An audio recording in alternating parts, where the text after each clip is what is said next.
Bapa, terima kasih. Kami bersyukur kepada Tuhan karena Engkau baik bagi kami Tuhan. Seminggu yang telah kami lalui, kami percaya semua karena kemurahan Tuhan. Tidak ada yang bisa kami lakukan bila Tuhan tidak berkenan.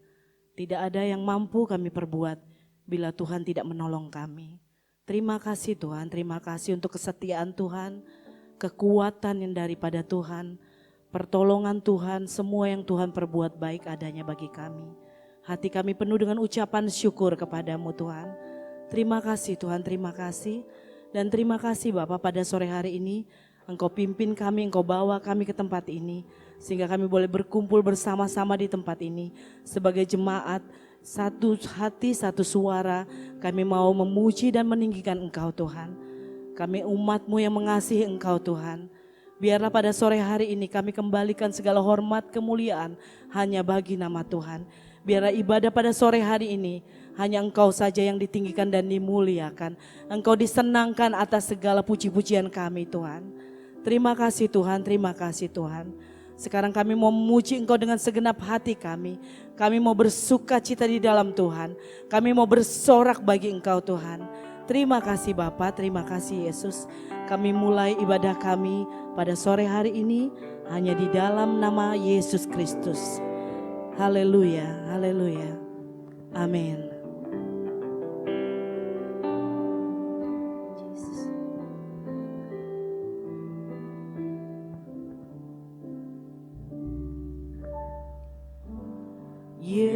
Yesusku, penyelamatku, tiada yang seperti Engkau.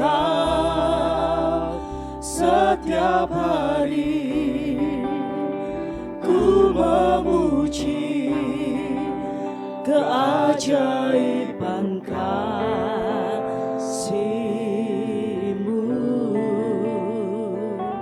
Engkau pelindung Tuhan. Penghibur, penghibur, menara kekuatan. Biarlah semua yang bernafas tak berhenti menyembah-Mu.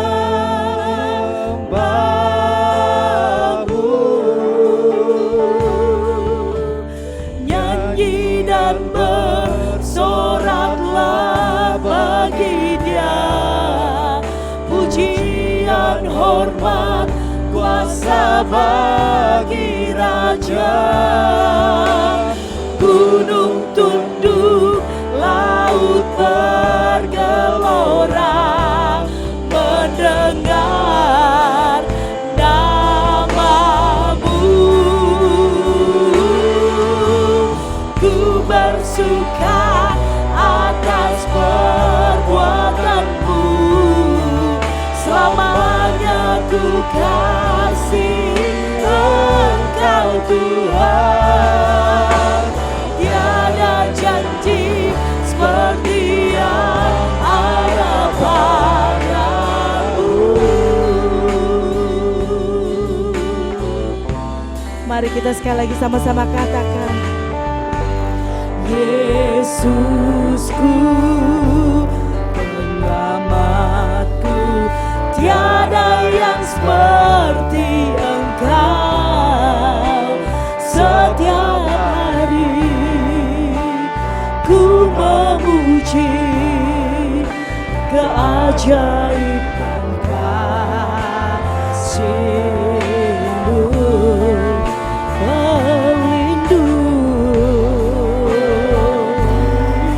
Penghibur,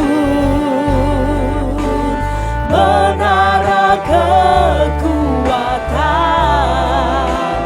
Biarlah semua yang bernafas tak berhenti menyembah.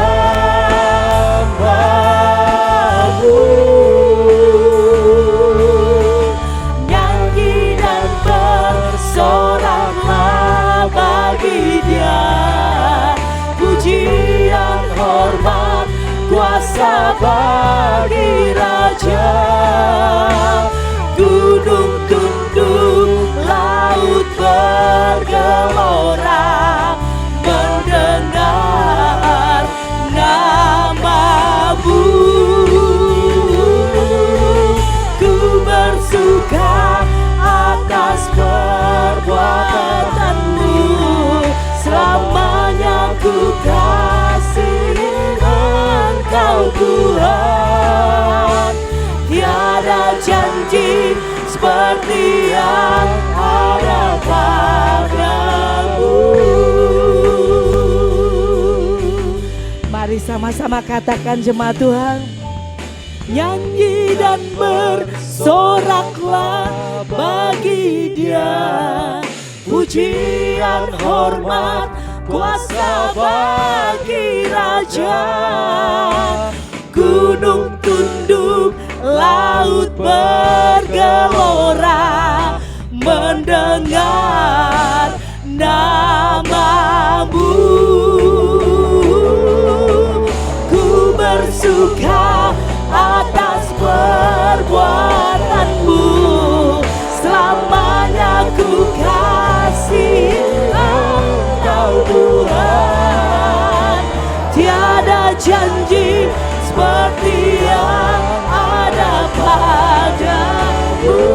Saya undang kita sama-sama bangkit berdiri, kita nyanyikan pujian ini sekali lagi. Puji Tuhan. Nyanyi dan bersoraklah bagi Dia, pujian, hormat, kuasa bagi Raja.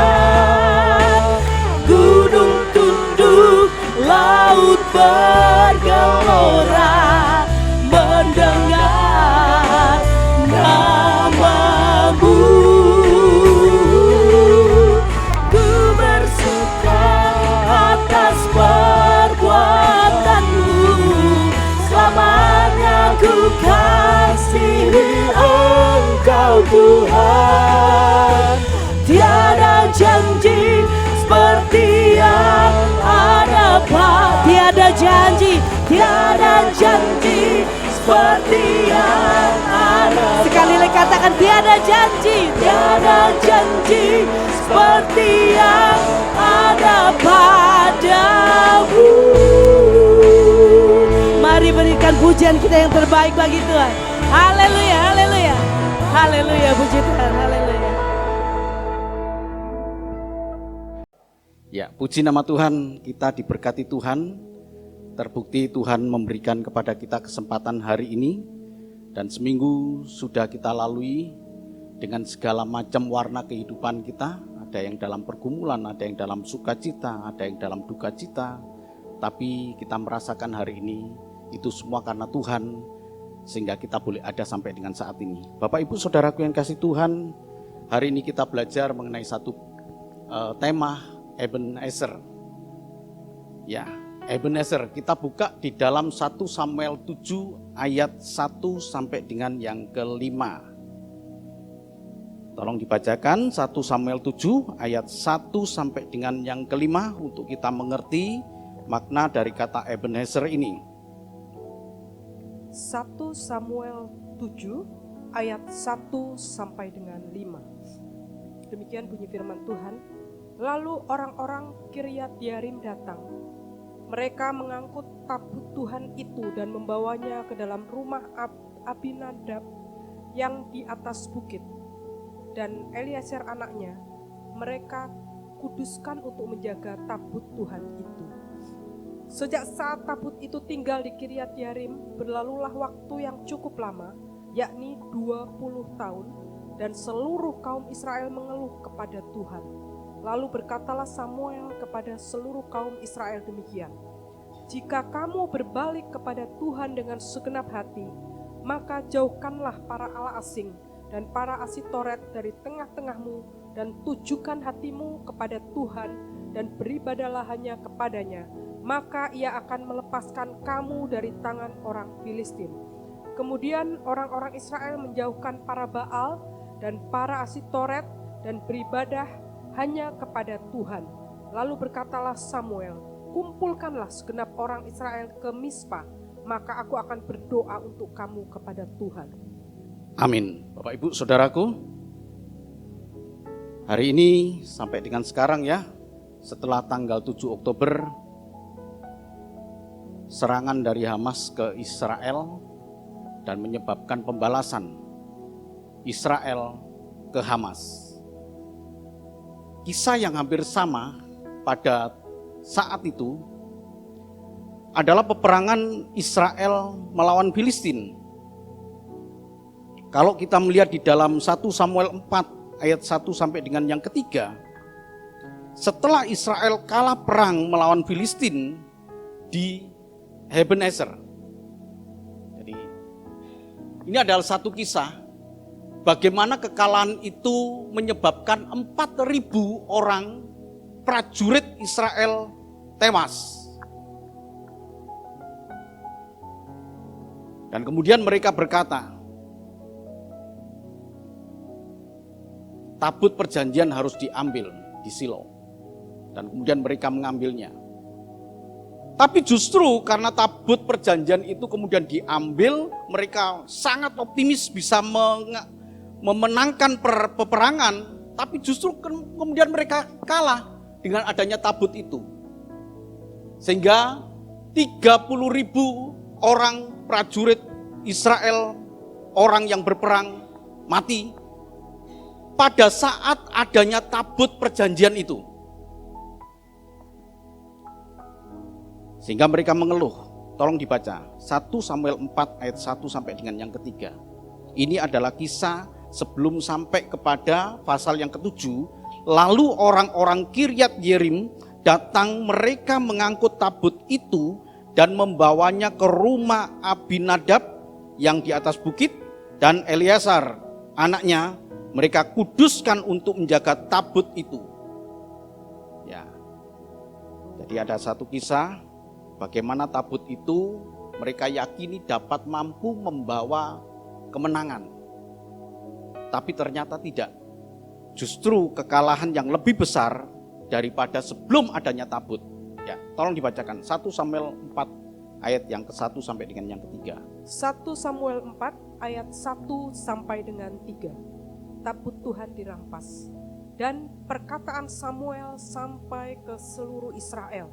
Orang Israel maju berperang melawan orang Filistin dan berkemah dekat Ebenezer, sedang orang Filistin berkemah di Afek.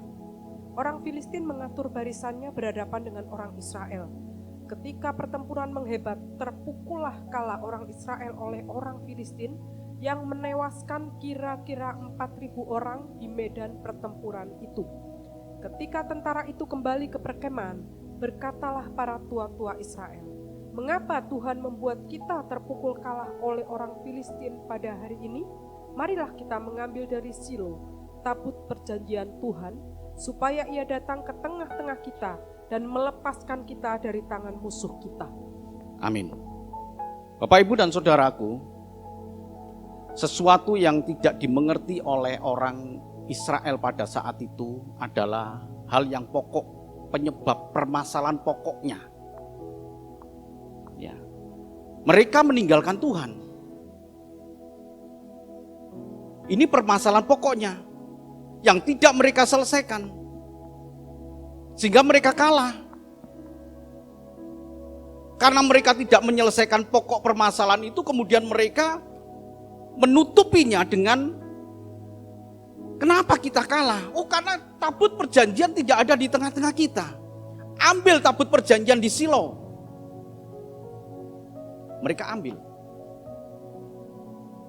Permasalahan pokoknya masih ada. Sebenarnya bukan perkara ada tidaknya tabut perjanjian. Kalau mereka itu tahu bagaimana hidup di hadapan Tuhan dengan sungguh-sungguh, mereka akan mengalami kemenangan. Tapi mereka melupakan hal itu. Ya, mereka menyembah berhala. Mereka tidak serius dengan Tuhan. Mereka melupakan Tuhan. Sehingga akibatnya mereka kalah. Dan akhirnya ketika tabut perjanjian itu dibawa di tengah-tengah mereka, ayat yang keempat berkata, kemudian bangsa itu menyuruh orang ke Silo, lalu mereka mengangkat dari sana tabut perjanjian Tuhan semesta alam yang bersemayam di atas para kerub. Kedua anak Eli, Hofni dan Pinehas ada di sana dekat tabut perjanjian itu. Segera sesudah tabut perjanjian Tuhan sampai ke perkemahan, wah, mereka bersorak-sorak, kita pasti menang, kita pasti menang. Tuhan ada di tengah-tengah kita. Ya, itu ayat yang kelima. maka bergetarlah bumi karena sorak-sorai mereka yang begitu dahsyat. Dan kemudian didengar oleh orang Filistin. Waduh, celaka kita. Itu kata orang Filistin. Bapak Ibu nanti bisa Pak. Celaka kita. Tuhan ada di tengah-tengah mereka. Tapi kemudian ada di antara mereka yang berkata, jangan takut, jangan takut. Kita pasti menang. Dan ternyata betul Bapak Ibu. Kembali orang Israel kemudian mengalami kekalahan yang lebih parah daripada yang pertama. 30.000 orang mati. Padahal ada tabut perjanjian. Sama dengan kita Bapak Ibu. Saat kita punya hal-hal yang tidak berkenan di hadapan Tuhan. Dan hal itu yang menjadi dasar, akar kesukaran hidup kita. Walaupun di dalam hidup kita ada Alkitab. Walaupun di dalam hidup kita ada salib. Di rumah kita ada salib. Sebagai lambang kehadiran Tuhan, nggak ngaruh. Kalau nggak dibereskan terlebih dulu.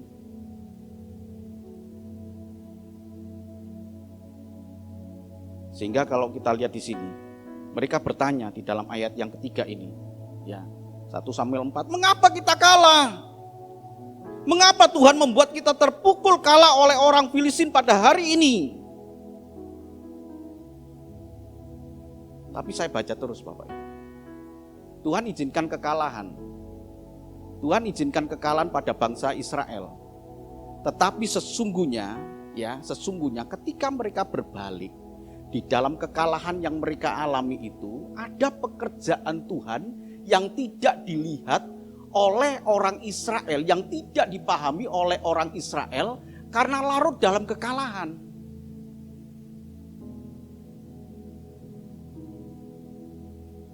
Karena kekalahan 30.000 ini kemudian tabut perjanjian itu kan kemudian dirampas oleh orang Filistin. Disitulah Tuhan bekerja untuk mendatangkan kemenangan bagi orang Israel. Jadi ada dua sisi yang harus Bapak Ibu pahami tentang kisah ini. Satu sisi adalah orang Israel kalah untuk mengajar mereka, menegur mereka akan dosa mereka, akan akar permasalahan mereka. Satu sisi, tapi di satu sisi ini bangsa kan biji mataku. Jadi Tuhan bekerja yang tidak dilihat oleh orang Israel karena mereka sedang larut dalam kekalahan. Sementara di satu sisi Tuhan sedang mengerjakan pekerjaannya. Apa itu pekerjaannya? Ya, inilah cara Tuhan bekerja. Jadi tabut Tuhan itu dirampas adalah cara Allah menyatakan kuasanya. Wah, dirampas ini tabut, wah dibawa, kemudian ditaruh di Asdod.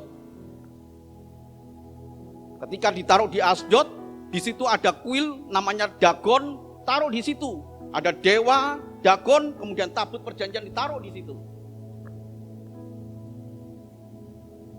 Pagi-pagi orang masuk ke kuil, loh, kok patung Dagonnya kemudian jatuh ke tanah?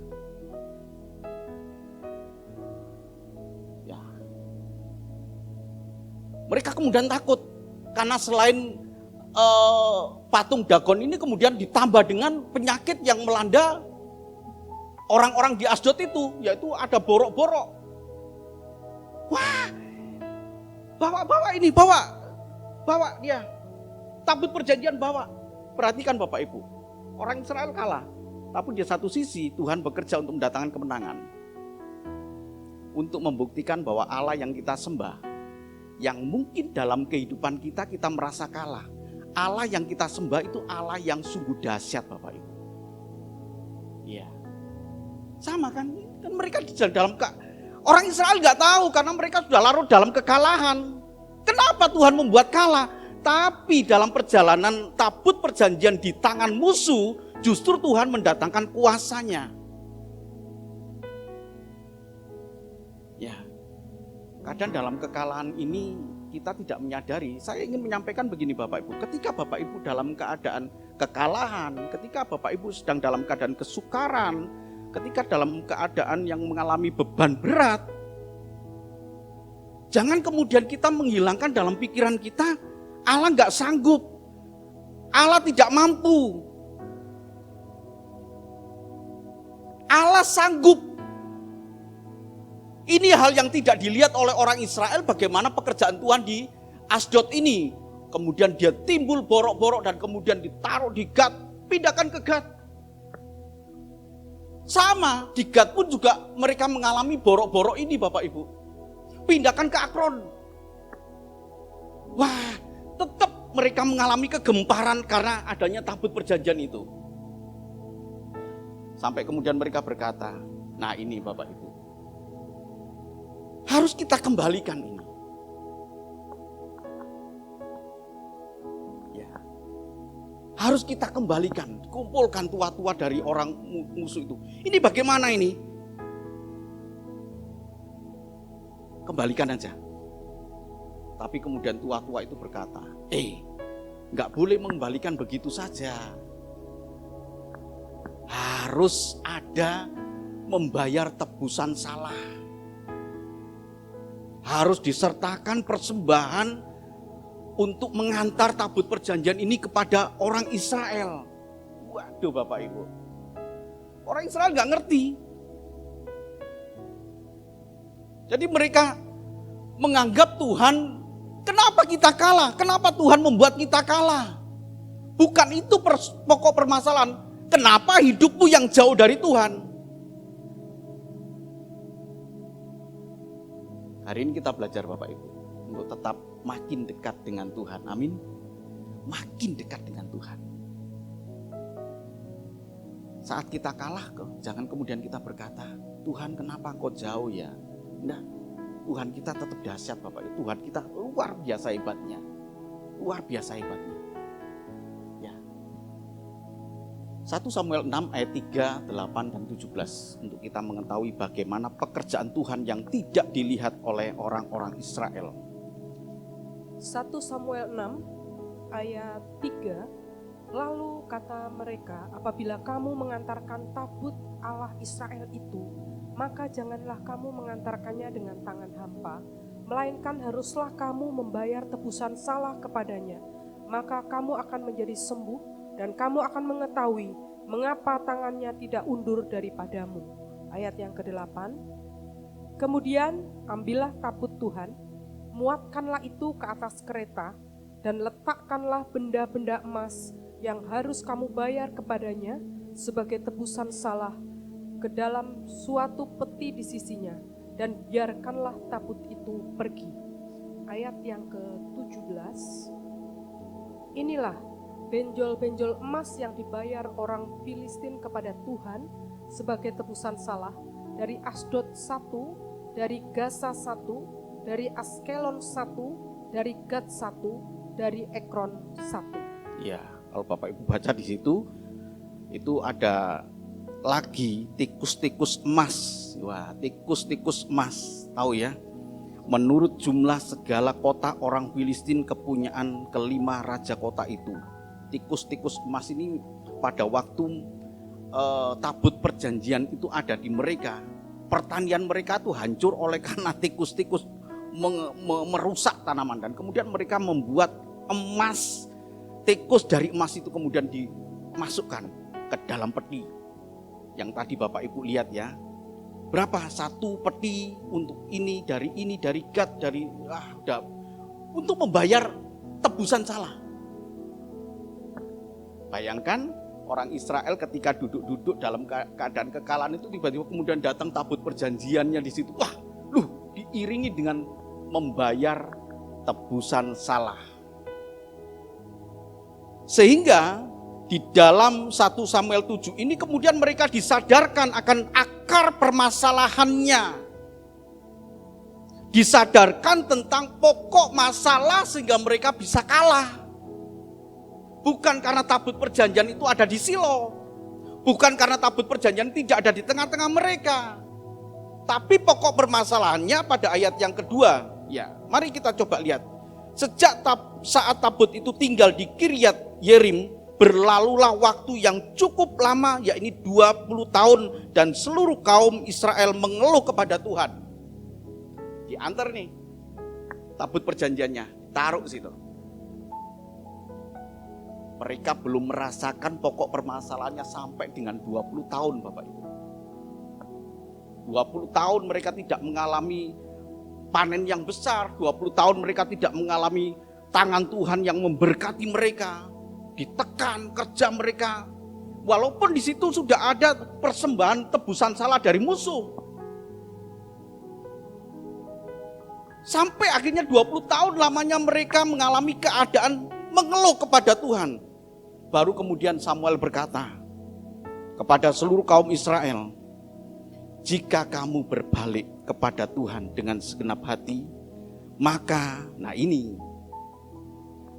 jauhkanlah para Allah asing dan para Asitoret dari tengah-tengahmu, dan tujukanlah hatimu kepada Tuhan dan beribadahlah kepadanya, maka ia akan melepaskan kamu dari tangan orang Filistin itu.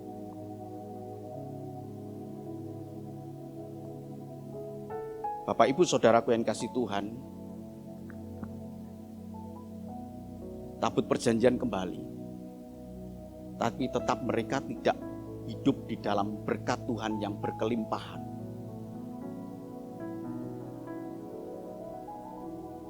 Sebenarnya kita tahu Bapak Ibu, kondisi kita masing-masing tahu. Ada hal-hal yang tidak berkenan di hadapan Tuhan, tahu, kita sendiri tahu. Pada waktu kita simpan itu, gak kita bereskan. Daud berkata, selama di dalam Mazmur 32 itu dikatakan, selama aku berdiam diri, tulang-tulangku kering. Selama aku berdiam diri tidak cerita kepada Tuhan, aku mengalami kelesuan dalam hidup. Tapi begitu aku beritahukan tentang dosa-dosaku, maka Tuhan kemudian memulihkan keadaanku.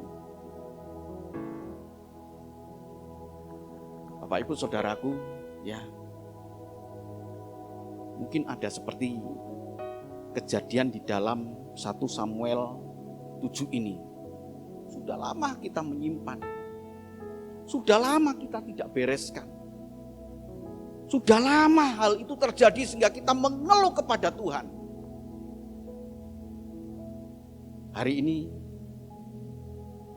Tuhan memberikan pesan yang penting bagi kita Bapak Ibu. Untuk kita berbalik kepada Tuhan. Untuk mengarahkan hati dan pikiran kita dengan segenap hati kepada Tuhan.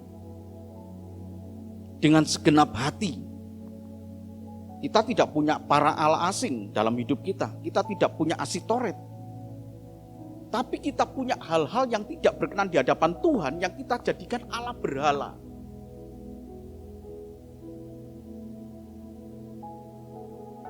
Saat kita melukai orang lain, kita tidak dengan rendah hati untuk berkata, 20 tahun yang lalu, mungkin begitu Bapak Ibu, 20 tahun yang lalu aku berdosa kepada Engkau. Aku mohon ampun, aku mohon maaf atas kesalahanku. Ya. Pernah saya cerita di tempat ini Bapak Ibu ya. Seorang istri yang sudah berumur Bapak Ibu, puji Tuhan, sebelum dia mengakhiri hidupnya, ya istri saya tahu, datang kepada saya. Dan kemudian dia cerita tentang suaminya. Dia panggil saya. Saya punya kebencian, saya punya akar kepahitan yang sejak dulu terhadap suami saya. Dan kemudian dia cerita, sebabnya dia punya akar kepahitan itu. Bayangkan Bapak Ibu, pernikahan mereka mungkin sudah lebih dari 50 tahun. Perkawinan mereka lebih lah. Karena waktu itu dia ngomong ke saya sekitar umur 78 tahun. Dan kemudian setelah itu beberapa waktu, baru kemudian dia meninggal setelah semuanya beres. Dia cerita, "Loh kenapa tante? Pada waktu kami pacaran dulu, pacar saya yang sekarang menjadi suami saya itu menjual diri saya kepada orang lain. Masukkan ke hotel, kemudian diserahkan dan dia dapatkan uang. Saya sakit hati. Saya membenci dia. Saya tidak punya kasih kepada dia. Lalu apa yang saya lakukan Bapak Ibu? Baik tante, Saya ngomong ke Om itu, Om, saya sudah tahu semuanya. Tante sudah cerita kepada saya. Maka sekarang Om, datang kepada Tante. Minta ampun kepada Tante. Sekian puluh tahun lamanya dipendam, tidak dibereskan. Bayangkan perjalanan perkawinan mereka, Bapak Ibu. Ya.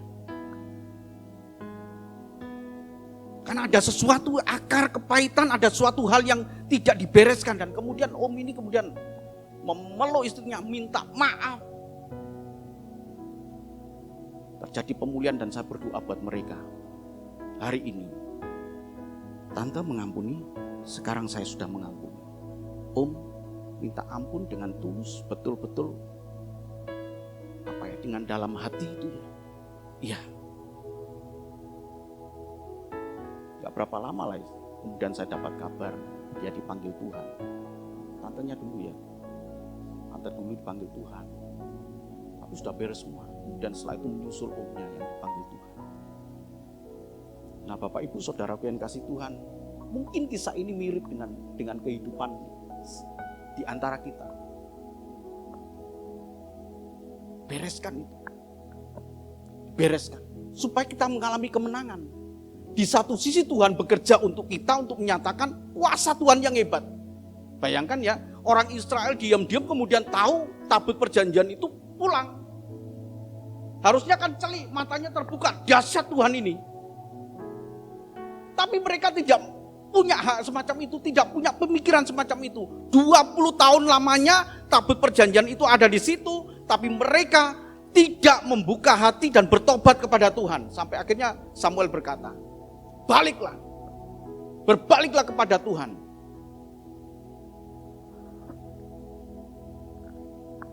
Dan kemudian mereka berbalik kepada Tuhan.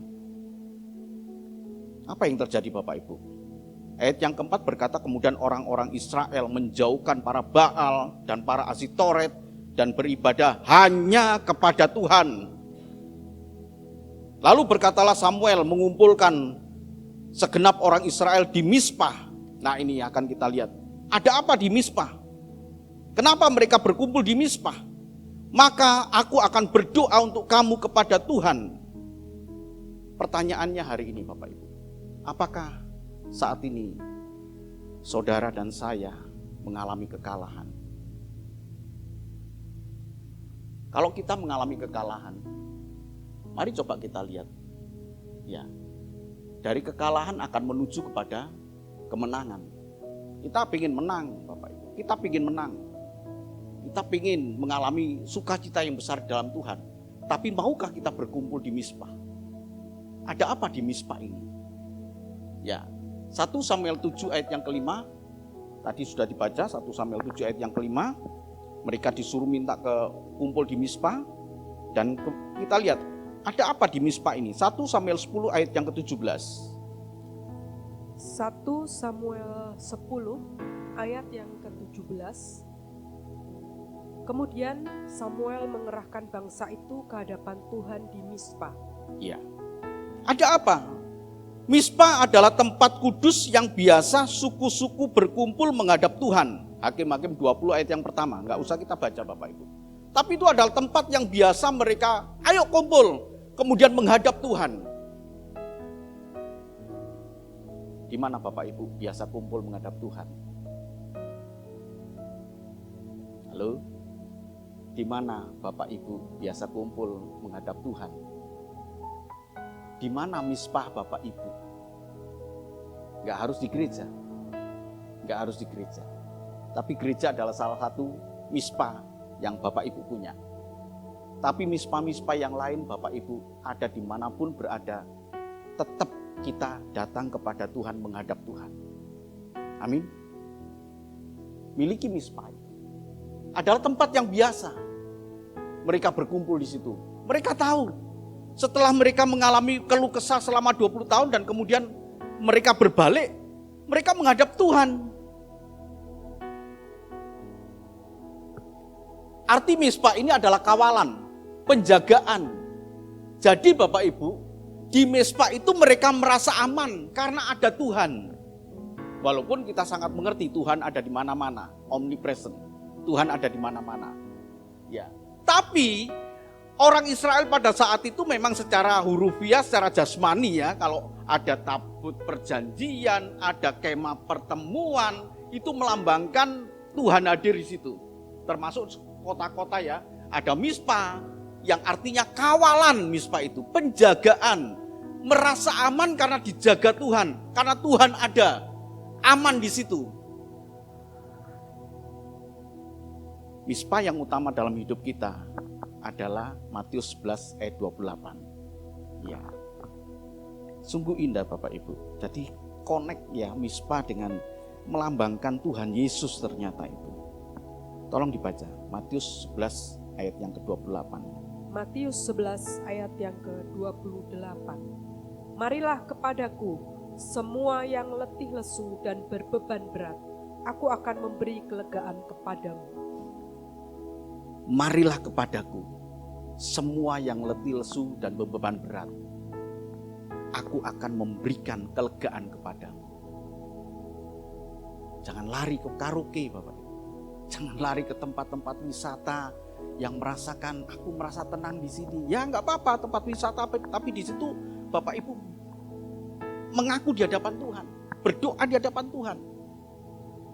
Dimanapun ada, yang penting Mispa itu adalah Tuhan Yesus. Aku tahu Tuhan, aku datang kepada Engkau Tuhan. Dalam keluh kesah itu orang-orang Israel kemudian berkumpul di Mispa dan merasakan aman, merasakan bertemu dengan Tuhan. Sekarang Tuhan Yesus membuka tangannya. Marilah kepadaku, hai kamu yang letih lesu dan berbeban berat, aku akan memberikan kelegaan kepadamu. Untuk apa Bapak Ibu? Dari kalah menuju kepada menang. Yang pertama, Mispa ini adalah menuju kepada kemenangan. Dan itu adalah Tuhan Yesus. Yang kedua Bapak Ibu, dikatakan di sini, aku akan berdoa untuk kamu. Ya, dalam 1 Samuel 7 ayat yang kelima, aku akan berdoa kepadamu. Aku akan berdoa bagimu. Dan berseru kepada Tuhan. Orang-orang mereka berkata, Samuel, teruslah engkau berseru kepada Tuhan. Samuel 7 ayat yang ke-8. Tolong dibaca, Samuel 7 ayat yang ke-8. 1 Samuel 7 ayat yang ke-8. Lalu kata orang Israel kepada Samuel, janganlah berhenti berseru bagi kami kepada Tuhan Allah kita, supaya ia menyelamatkan kami dari tangan Filistin itu. Menuju kemenangan. Yang pertama, berkumpullah di Mispa, di mana kita menghadap Tuhan. Dan Tuhan Yesus kemudian berkata, marilah kepadaku, hei kamu yang letih lesu dan beban berat, aku akan memberikan kelegaan kepadamu. Yang kedua, berdoa. Jangan bosan Bapak Ibu ya, kalau ada Bapak Ibu datang kepada saya dan kemudian saya katakan, berdoalah. Pagi ada seorang anak Tuhan datang pada saya punya persoalan. Dan kemudian saya katakan, berdoalah. Berserulah kepada Tuhan. Berdoalah. Berserulah kepada Tuhan. Menuju kemenangan dari kekalahan. Berdoalah. Jangan meremehkan doa. Kalau kita ingin mengalami Ebenezer, sampai di sini Tuhan menolong kita. Berdoalah. Jangan bosan-bosan berdoa. Berdoa dan kuasa ilahi itu akan melingkupi orang-orang yang berdoa. Ya. Kisah para Rasul 22 ayat 17. Maka mereka berdoa dan diliputi oleh kuasa ilahi. Pada waktu berdoa, kuasa ilahi itu akan mengerjakan kepada kita. Akan menuntun langkah kita menuju kepada kemenangan. Jangan sepelekan berdoa untuk menuju kepada kemenangan. Yang ketiga Bapak Ibu. Nah ini, coba kita lihat ayat 9 dan 10 dari 1 Samuel 7. Apa yang terjadi? 1 Samuel 7 ayat 9 dan 10. Sesudah itu Samuel mengambil seekor anak domba yang menyusu lalu mempersembahkan seluruhnya kepada Tuhan sebagai korban bakaran. Dan ketika Samuel berseru kepada Tuhan bagi orang Israel, maka Tuhan menjawab dia. Ya. Sedang Samuel mempersembahkan korban bakaran itu, majulah orang Filistin berperang melawan orang Israel. Tetapi pada hari itu Tuhan mengguntur dengan bunyi yang hebat ke atas orang Filistin dan mengacaukan mereka sehingga mereka terpukul kalah oleh orang Israel. Ya. Pada waktu mempersembahkan korban itu kemudian musuh maju berperang. Tetap lakukan kewajiban rohani mempersembahkan korban syukur kepada Allah. Sekalipun musuh maju berperang, bayangkan Bapak Ibu ya, Filistin dalam posisi menang loh itu. 20 tahun mereka menguasai Israel sehingga mereka mengeluh kepada Tuhan. Mengeluh kepada Tuhan, dan hari itu kemudian orang Filistin mau menyerang. Tapi Samuel tetap melakukan, sementara orang Filistin maju berperang, Samuel kemudian tetap melakukan kewajiban rohaninya mempersembahkan korban syukur kepada Allah, korban bakaran. Di saat itulah kemudian Tuhan mengguntur gitu ya. Sehingga mereka kacau dan kemudian orang Israel berperang melawan mereka dan mengalami kemenangan yang hebat, yang besar. Ebenezer, sampai di sini Tuhan menolong kita. Ada 3 hal yang harus kita lakukan, pesan Tuhan ketika kita menghadapi kekalahan atau sedang dalam keadaan kesukaran hidup. Yang pertama, Mizpah. Ingat baik-baik, Mizpah. Mizpah adalah tempat di mana kita berhadapan dengan Tuhan, menghadap Tuhan. Marilah kepadaku, hai kamu yang letih lesu dan beban berat. Yang kedua, tetaplah berdoa.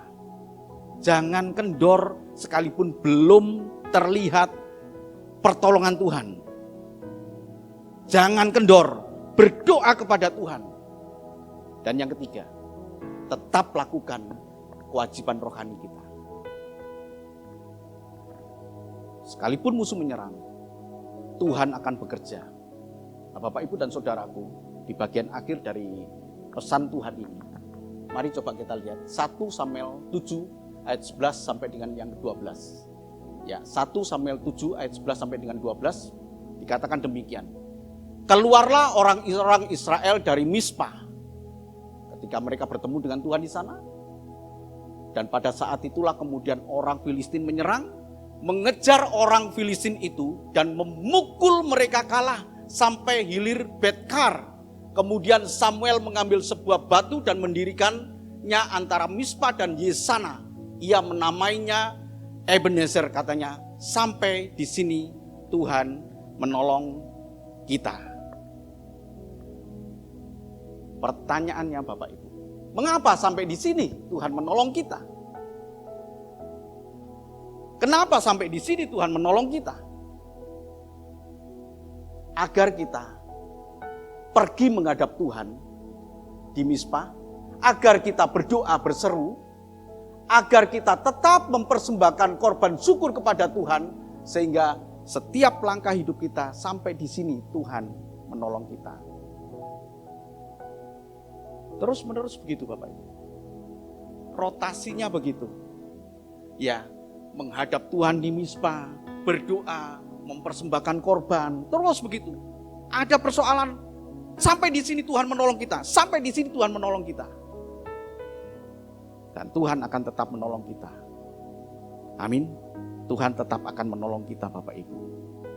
Ya.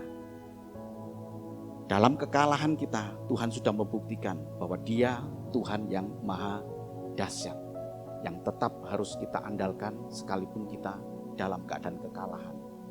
Untuk menuju kepada kemenangan, pergi menghadap Tuhan, berdoa dan berseru, dan mempersembahkan korban syukur bagi Allah. Maka Tuhan memberikan kemenangan kepada orang Israel, memberikan kemenangan juga kepada kita. Tuhan memberkati. Amin.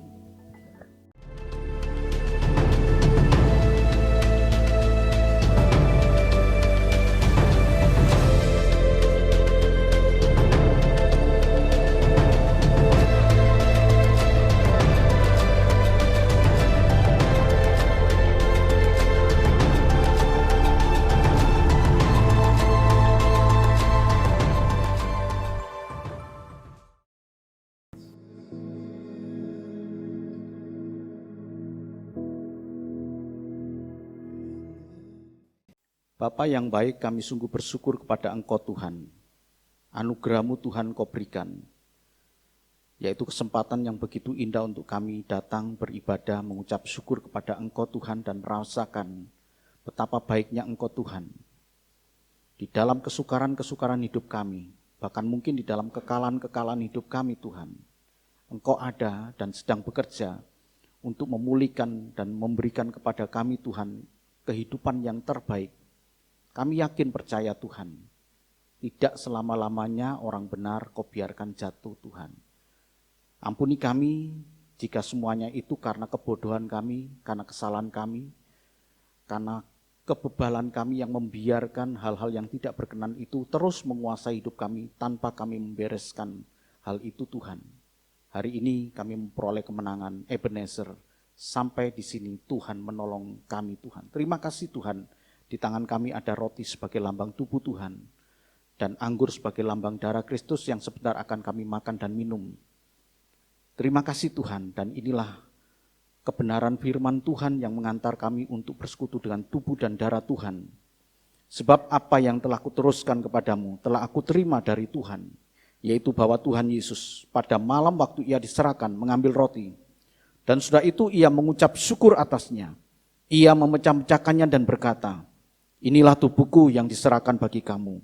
Perbuatlah ini menjadi peringatan akan aku. Mari kita angkat roti. Dengan tangan kanan kita lebih tinggi dari kepala kita, hormat akan tubuh Tuhan.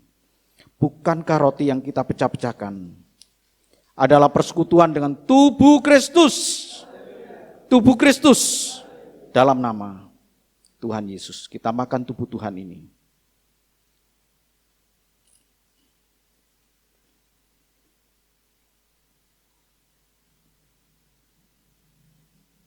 Sekarang kita ambil gelas kecil yang berisi anggur ini sebagai lambang darah Kristus yang tercurah buat kita, menebus dosa kita, memberikan pengampunan, dan memberikan kepada kita kehidupan yang penuh dengan pengharapan untuk kami tinggal bersama-sama dengan Engkau ya Tuhan. Demikian juga Ia mengambil cawan sudah makan, lalu berkata, cawan ini adalah perjanjian baru yang dimeteraikan oleh darahku. Perbuatlah ini setiap kali kamu minumnya, menjadi peringatan akan aku. Mari kita angkat gelas kecil ini, lebih tinggi dari kepala kita, hormat akan darah Kristus. Bukankah cawan pengucapan syukur, yang atasnya kita ucapkan syukur, adalah persekutuan dengan darah Kristus? Darah Kristus. Dalam nama Tuhan Yesus kita minum darah Tuhan.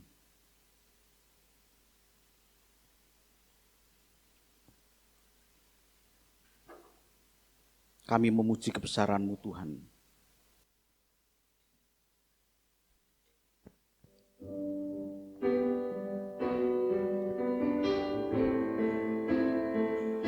Kami bersyukur kepada Engkau ya Bapa.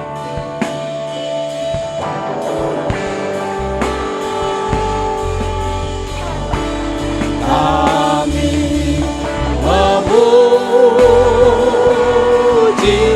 kebesaran-Mu, ajaib Tuhan, ajaib Tuhan. Kami memuji kebesaran,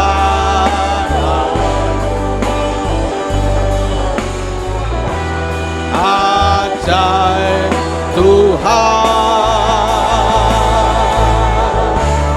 ajaib Tuhan, ajaib Kau Tuhan, ajaib Tuhan, ajaib Tuhan.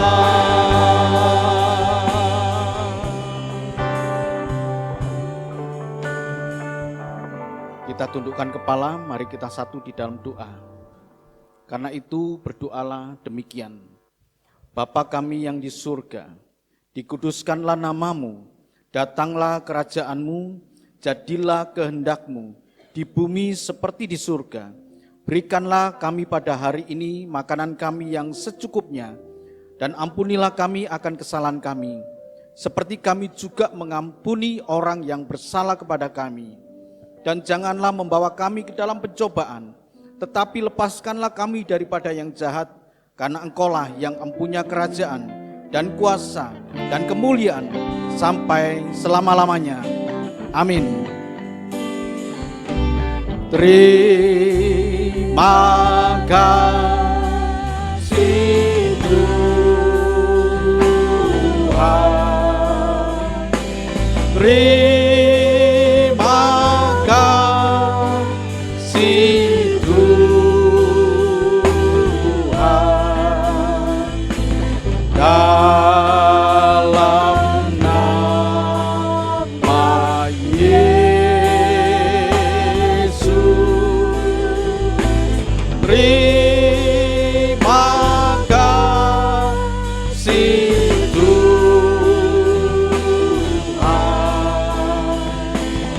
Haleluya.